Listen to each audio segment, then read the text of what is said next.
chest. Here goes. I was out hiking in the forest near my home. I like to go for walks in the woods to clear my head, and there are various paths around town. This particular one led to a little-known waterfall which I frequented occasionally. The ground was still wet and muddy, but I wore my beloved hiking boots that kept my feet warm and dry. There weren't very many people down that way, and I was all alone when I saw it. Off in the woods to my right, about 30 yards off the path, was an old barf green suitcase. It looked to be a few decades old, the type of thing you would turn your nose up at if you were shopping at a thrift store, unless you were into vintage pieces. It was a picture-perfect image of the one I had been seeing in my dreams recently. It stopped me in my tracks. The suitcase was sitting upright on a stump as if someone had left it there to be found, or as if they were coming back for it soon. What an odd sight, I thought to myself, unsure how to proceed. Was it a bomb? Was it full of money or drugs? My curiosity got the best of me, and I found myself carefully making my way through the brush and going towards it. I listened for the sound of anyone coming through the trees, for the owner of it coming back, but there was no one. Nothing. Getting closer, I saw it was stuffed full. The green suitcase was made of leather or some other material which was soft enough that it was bulging on both sides, lumpy with whatever it contained. A tag hung from it with a hand-printed note. It looked exactly like my own. To whom it may concern, it read. What the hell? There were 2 steel clasps on top to open the suitcase, but no padlock or combination to secure it from strangers. I could easily snap those latches open and check inside, but I really didn't want to suddenly. A half-formed memory of my dream came to mind, but I couldn't quite make it out. I began to back away, then stopped. I turned, then turned back. No, I decided I couldn't leave without at least taking a peek. It was the note that did it. The fact that it seemed to be written in my own writing really unnerved me.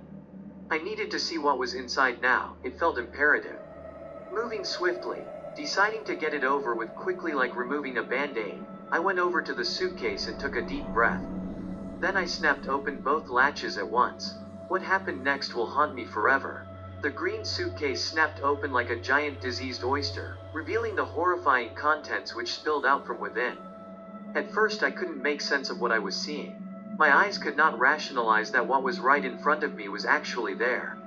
A dead woman was inside.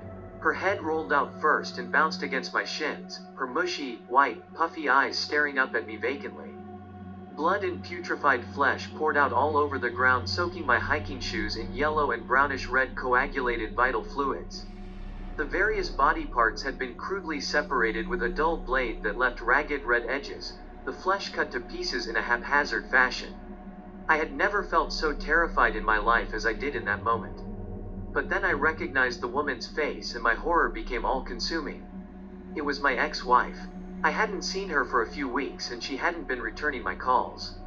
Now I knew why. My skin turned ice cold as I heard laughter beginning to come from the trees, deeper in the forest.